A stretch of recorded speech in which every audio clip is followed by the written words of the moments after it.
করছি না, এর মধ্যেই রাখবো। ফ্রন্টটাও খুব ছোট করব না, কারণ হচ্ছে কারণ একটু পাতলা হেয়ারটা, যদি এখান থেকে ছোট করতে থাকি এগুলো পুরো থিন হতে যাবে।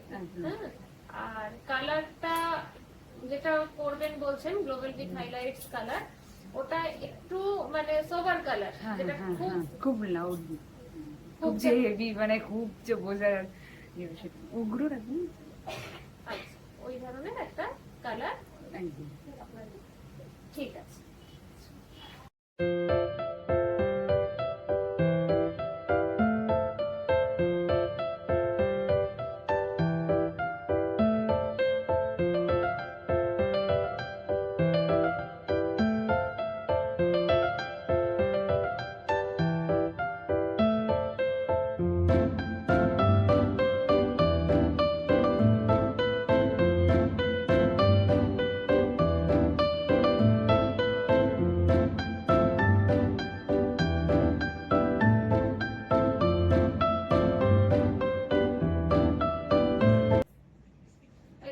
বিহারিকার কালার কাটিং পুরোটাই করা হলো।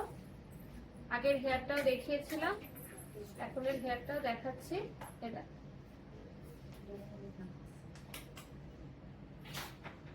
উনি খুব লাউড ব্যাপারটা চাননি, তার মধ্যেই কাজ করেছি উনি যেমন চেয়েছিলেন। খুব পাতলা হেয়ারটা, তার মধ্যেই ভলিউম দেওয়া হয়েছে এরকম।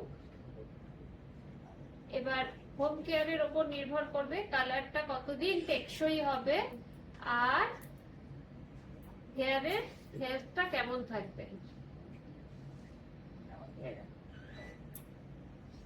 হেয়ারটাকে আমাদের ঠিকঠাক রাখতে গেলে কিন্তু সবার আগে যেটা প্রয়োজন, ভালো মতন বাড়িতেও কেয়ার করতে হবে। আমি একবার গেলাম, মাসে একবার কি 2 মাসে একবার স্যালনে গেলাম, গিয়ে একটা ট্রিটমেন্ট করে আসলাম, করে ব্যাস, তারপরে আর আমি কিছুই হোম কেয়ার ইউজ করলাম না, সেটা তো ঠিক না।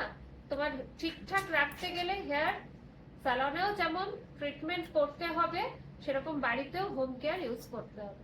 তো দেখো আজকে আমাদের কাজ কেমন লাগলো, আর আমি উনাকে একবার জিজ্ঞেস করি কেমন লাগলো।